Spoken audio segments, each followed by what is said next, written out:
Этот шум техники для жителей улицы Возрождения – своеобразный будильник, сигнал о том, что на дороге ремонт. Специалисты к процессу восстановления дорожного полотна подходят комплексно. Ремонтировать именно этот участок дороги начали относительно недавно. Несколько единиц техники и порядка 10 рабочих трудятся здесь, чтобы обеспечить жителям комфортное передвижение. Ямочный ремонт позволит восстановить прочность, гладкость и водонепроницаемость покрытия. При проведении работ дорожники не оставляют за собой ни одной пустой ямы. Специалисты, вы можете видеть, работают, решают проблему. Очень качественно проводятся все работы. За этим, естественно, следят наши представители. До этого проводились ремонтные работы на улице Весенняя, это тоже центр КАМАЗ.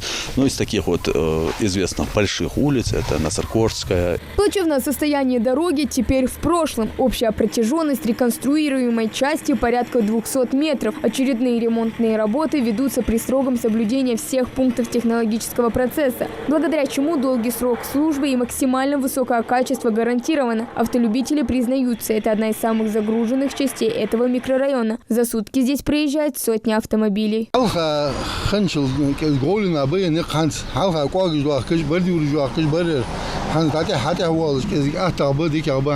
Аналогичные работы проведут и на других участках дороги. Улица Возрождения – одна из 40 территорий, где планируется реконструировать асфальтное покрытие до конца этого года. Этому благоприятствует и солнечная погода. Сотрудники администрации уверены, если такая температура продержится и дальше, здесь успешно справятся с поставленными задачами с опережением графика. Но сегодня вы знаете, что в принципе в Назрани очень много внимания уделяется вопросу реконструкции автомобильных дорог в рамках различных федеральных, национальных программ. Ремонтируются, реконструируются дороги. Вот один из таких показателей и показательных примеров – это улица Чеченская.